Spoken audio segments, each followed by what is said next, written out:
Hey there, thanks for joining us on this special Q&A episode of the Made It in Music podcast.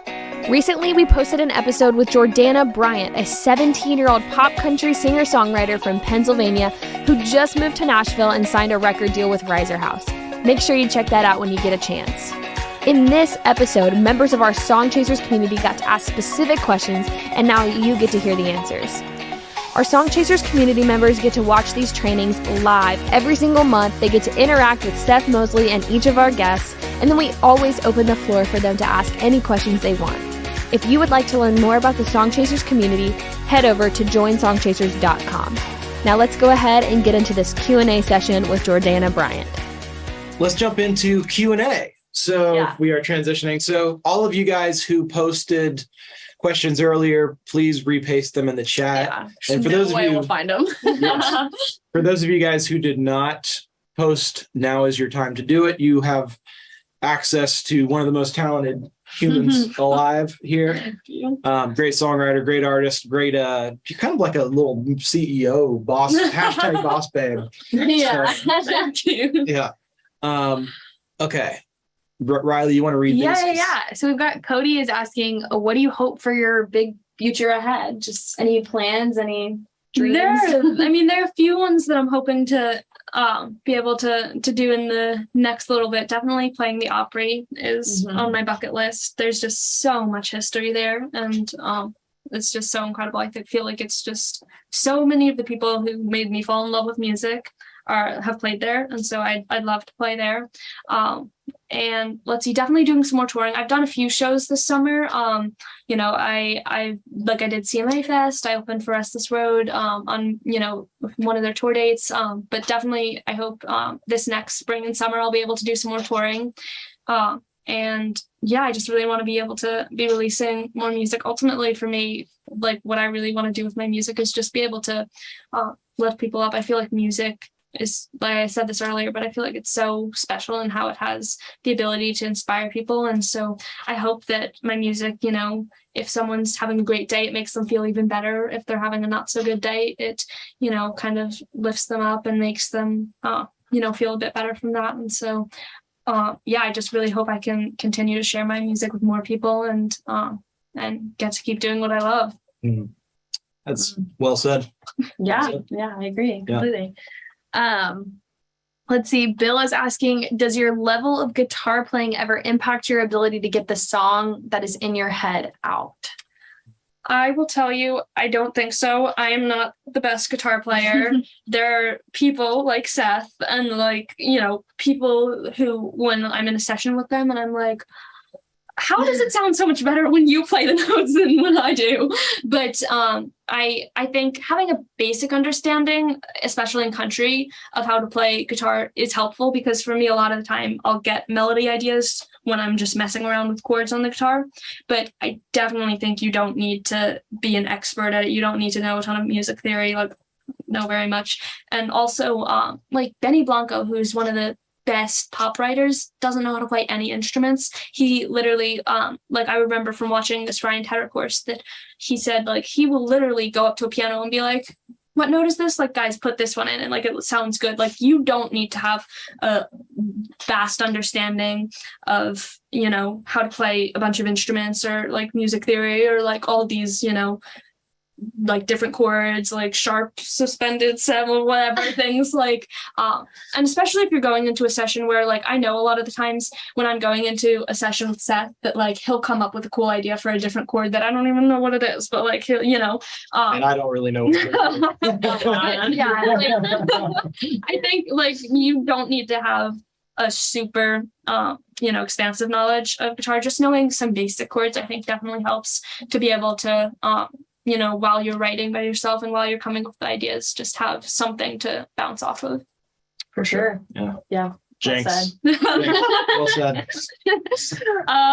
Kim is asking, can we raise hands? For sure. Definitely. If you have a question, go ahead and throw your hand up and we will get to you after this next question. Yeah. So Joelle is asking, how do you navigate being both a songwriter and an artist? Yeah. So I think definitely I would say just writing a bunch, even if they're ideas that you wouldn't write like for yourself as an artist, I think is great. I think a lot of times when you're seen as more of an artist, it can be hard to kind of get those first few writes where you're writing for other people. But I think writing with people who you become friends with is a good way to do that, where you don't have to necessarily be writing for yourself as an artist, because, sometimes people are just more picky about who they write with when they're, writing for themselves as an artist, especially if they're more of an established artist. But I think writing with friends who are like also fellow, like, up and coming artists who might not have the biggest fan base yet, might not be the most established, but who like where you can write some songs for yourself, you can write some songs for them. I think that really helps you start becoming seen as more of, a songwriter too, where you can say like, I'm not just an artist who sometimes writes for myself, like I write for myself all the time and I write for other artists too. And I think if you like really want to be a songwriter, being like strong about like, no, I don't want to take any cuts. Like I want to write all the songs that I'm releasing, whether you feel that or not, just like if you care about that, then just be strong about that. Because of course, like there are a lot of people who are going to be like, oh, like, why don't you just take a few songs that are like cuts, like instead of us trying to wait for you to come up with a great song, be like, no, this actually, like, I want to wait until we find the right song that I've written on. So I think that matters too. And I think just writing all the time really helps. And seeing yourself as a songwriter and not needing someone else's approval or, that you are a songwriter, just in your head, you are a songwriter, you are an artist. Don't wait for anyone else to give you that permission to be or a songwriter, to call yourself a songwriter. Yeah. Love that. Yeah, same. Same. We've got a hand raised. We've got Kim. If you want to unmute yourself, we'd love to hear from you. Hi. Hi. Hey, so my question is a little probably unique. So I have an 8-week timeline, and I am releasing a 3-song EP that I've already paid production for.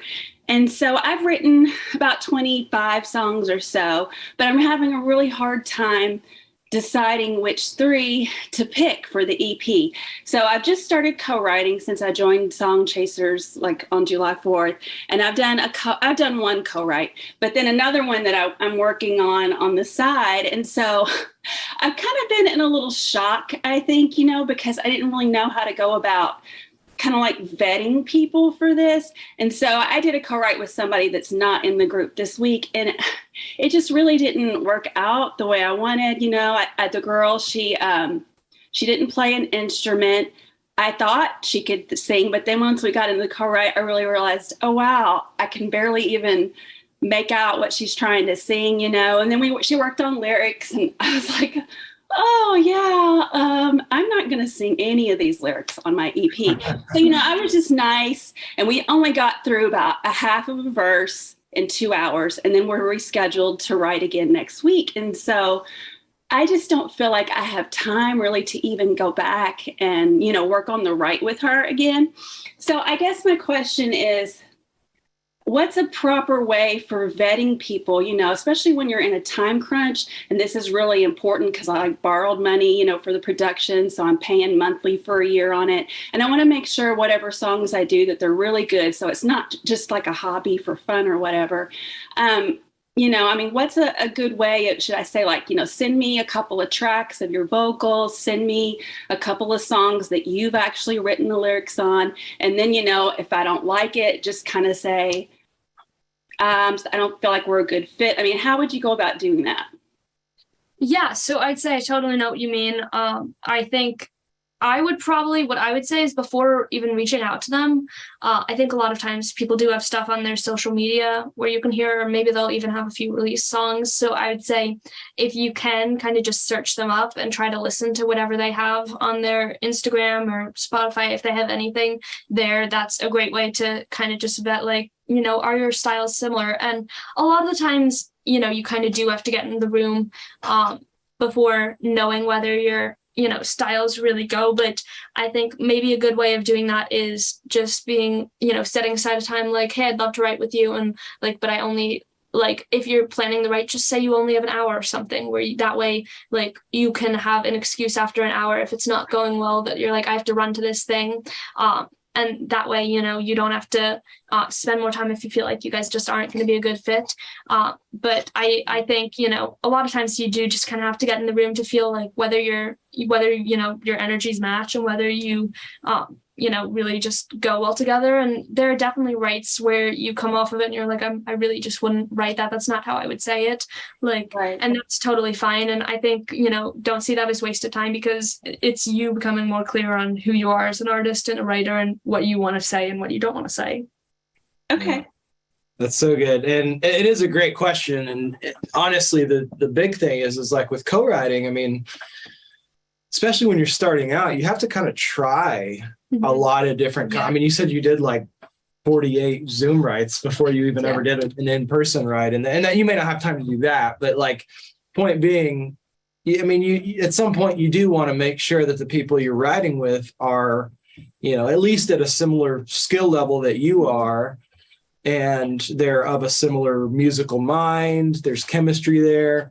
And from there, you kind of just have to get in the room and try it and just know that, hey, not every single write is going to turn into something amazing, you know. And so, yeah, there's nothing wrong with, you know, just if you start something and you're like, this is just, we're not going to finish this. There's no rule saying you have to go back and finish it. You know, you can always, you can always just say, hey, I loved connecting with you. You know, let's stay in touch. I think I'm going to go a different direction with the song, or whatever you need to do. But just, you know.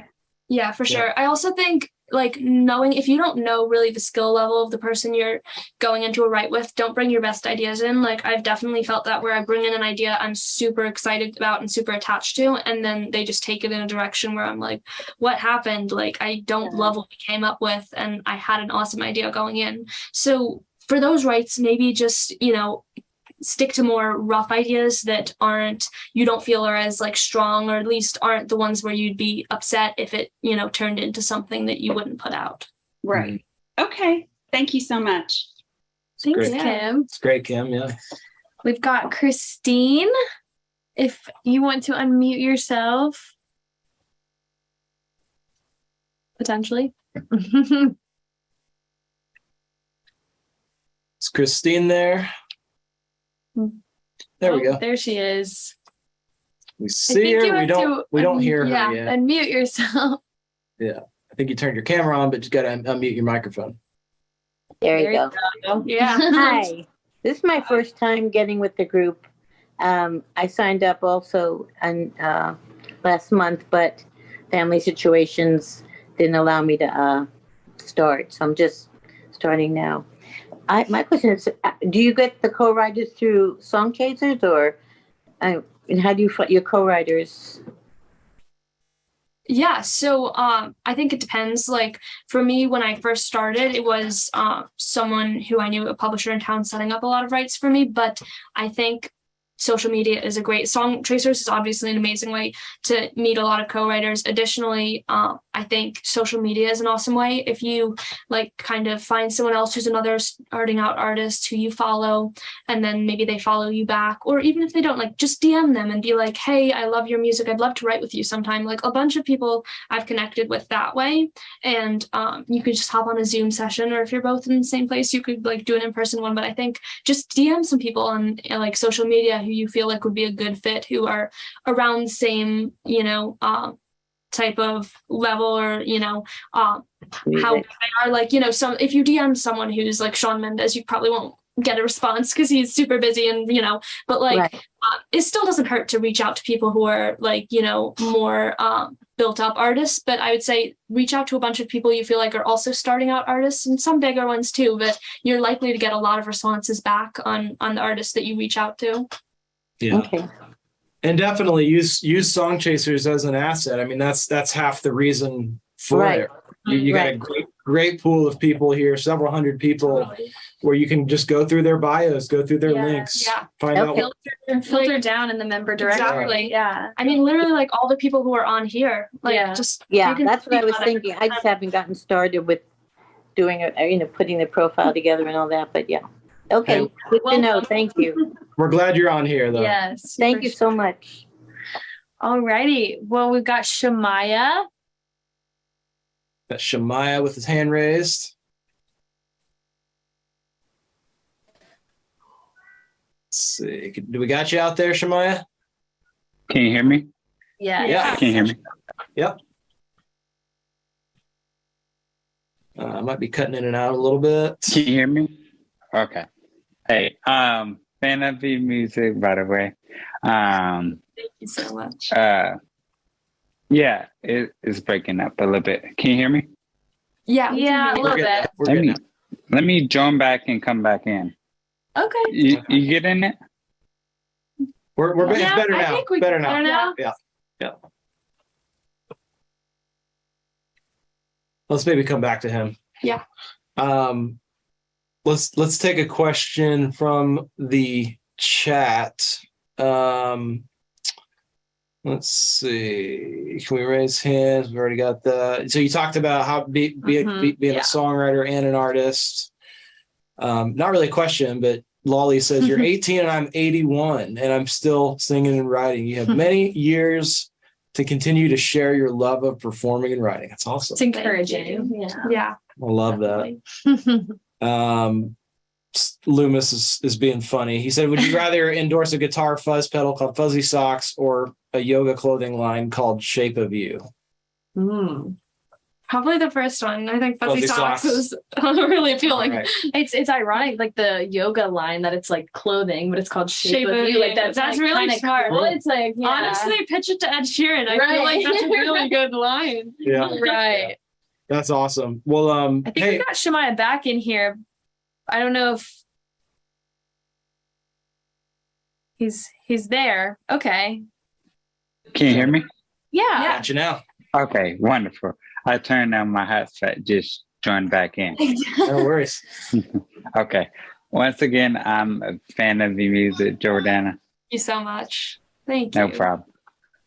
I just got off work. But, anyways, for like something like